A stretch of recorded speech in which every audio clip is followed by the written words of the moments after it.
Well, hey, welcome back to tohlfer Talks. Still working on a name for the channel, so man, if anybody has any ideas, let me know. Today, I thought, I'd chill for my comic a bit, but, mostly take a look at MAUS.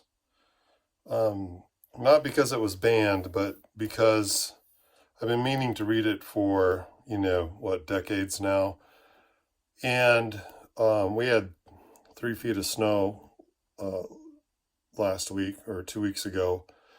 And, that combined with me showing up at the library and seeing a copy, prominently displayed, I thought I should, I don't know, thought it was the time to check it out. I grew up kind of in a small town on a farm, and the only comics I was able to get a hold of were, Marvel and DC. Few Charlton books here and there, some Disney stuff. So, I guess by the time I had access to independent comics and things that were outside of the, the realm of superhero type stuff was, about the time I began to, lose interest, or at least I wasn't reading, or maybe I became more of a casual reader and was just, I was picking up books that I thought, basically books that were easy to get a hold of. I wasn't trying too hard. Yeah. And also, I guess I'd see MAUS, I'd see Art Spiegelman's book, and, the art just didn't interest me. It was a big part of it. I guess part of it was when I picked up a book, and paged through it, I wanted to see some really, whatever I considered to be great artwork at that time. And of course, I was a bit of a Byrne victim. John Byrne was one of my favorite artists, Michael Golden, guys from that era. And, I don't know, this just didn't seem like much.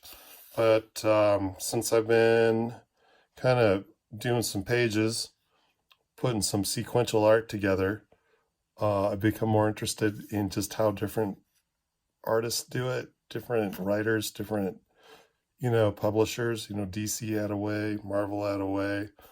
I don't know if the independents have their own way of doing things, but it seems like it's kind of more up to the artist. And one thing I found really interesting about this book is, it's largely Art Spiegelman and his father, basically hanging out. A lot of times they're eating. In this case, Vladek, his dad, is riding an exercise bike, a stationary bike. I don't know. It's just, there isn't a lot of action, yet somehow, I really enjoyed reading it. It was just, I once I picked it up and got into it, I did not want to put it down. And, a lot of it is just, from panel to panel, the body language shifts, it changes. The drawing, the facial expressions are so simple, but somehow he manages to convey a lot of information. Maybe I shouldn't say simple, they're complex, that looks simple, but... And so I don't know, I was just reading through it, and I was halfway through before it occurred to me that, man, there's more going on in this book, just from a storytelling standpoint of view, than maybe I had initially thought. So, anyway, I didn't pick it up because it was banned. And I don't think people should read it because it's banned or not banned. You should read stuff you like. Otherwise, if you read things that aren't a list, you're just becoming programmed in a different way than everybody else is being programmed by watching one news source or another. Man, so anyway, I can't, I read through it and I couldn't really figure out what was going on, why this book was banned. I did a little bit of research. It sounds like it's not, from what I can tell, there's the school district in Tennessee that did not ban it, but actually just removed it from the curriculum. And that was actually from Francois, from an interview I watched with Francois. I think that's Art's wife's name. And, technically it was just taken off the list. You could probably go to the high school library and find it if you can't find it in the 8th grade library in this town in Tennessee. So, I don't know. I think it's just another political football. And again, let's see. I think I've got a couple pages here. A couple things that I liked. Like this panel, these 3 panels. Vladek's body language tells you a lot. And it just keeps things interesting. It's almost like hanging out with real human beings. I've never really read a comic book like that before. And another thing that was interesting to me is it's largely, just one big flashback. And I just like the way he handled it, and he's not using anything too crazy around the borders. But, this is the narrator and Art are, set back in space. We're kind of on a different plane than these panels. So, yep, sounds like everybody's home.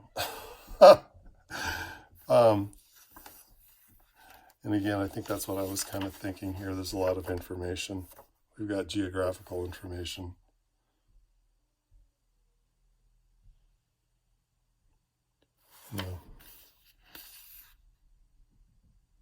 This might be a flashback within a flashback. And then we're back to reality. But anyway, yeah, most of the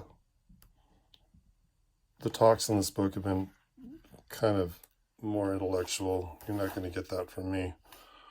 This is, from what I understand, the strip or the story that started it all. And this is one of the panels that got it banned for nudity. So right up there. And I don't know. I think kids are exposed to worse than that. But with that said, again, I don't know. If your school district doesn't want this book on the curriculum, I'm sure the problem would be if they didn't find something to replace it. And if they didn't teach the Holocaust, that would be sad. And then, apparently there's a dam in here somewhere. I completely missed it. And I didn't care enough to go back and look for it. But, anyway. Yeah, this is a beautiful book. I think I'm gonna find my own copy. Let's see. Seems like there was something else. I don't know. Not really. Yeah. My first exposure to the Holocaust, I guess, was, maybe in 8th grade. I just remember there were some photos in our textbook. There were 2 that stood out. One was the bombing of Pearl Harbor, and the other was a photograph of one of the camps being liberated. And that was pretty gruesome, but what really, really got me and drove home, what a true atrocity it was at my grandpa's place, there was a stack of, the stereoscope pictures in a viewer. In a stereoscope was something like the precursor to a ViewMaster, if anybody remembers the ViewMaster. But there were two photos that were three. It was like you'd create a 3D image by putting this card in a viewer, and you could look at it. And anyway, man, so there were tons of photos, images of historical things, or maybe they weren't historical from the time that was current with the stereoscope. But a lot of World War II stuff, the Hindenburg, I don't know, World's Fair, that sort of thing. But there were a lot of them that were photos from the concentration camps. And man, I tell you what, I think my cousin and I remember we spent an afternoon looking through the stereoscope, and I think, man, not only did I learn about the Holocaust, but it was traumatizing. And I don't know, I think maybe when you're learning about the Holocaust might be something like, taking a driver's ed class. I don't know, if they still show the gruesome movies that they used to when I was a kid. There's something to be said about being aware of just how dangerous life can be if you're not careful. And so it was really, I don't know, I'm kind of speechless because I just did not expect to enjoy this book so much. And enjoy might be the wrong word, but it was moving. It was very good. And I've been watching some interviews with Art Spiegelman. Sounds like a pretty interesting guy. I'm looking forward to learning more about, indie comics like this and just kind of going off the rails a little bit. Anyway, thanks. I got a book out there. I'm selling it locally. I'm hoping to have an indie go together at some point. I don't know, maybe by March. We'll see. But thanks for checking out the channel. Please like, subscribe. So I've got just 3 videos up. I've got quite a few views though. I'm pretty happy with that. I kind of thought they would just sit there with 2 or 3 views forever. But it's pretty cool. Channel didn't exactly blow up by any means, but hopefully the videos will get better, and it'll be cool. So thanks for hanging out. I will talk to you later. Bye.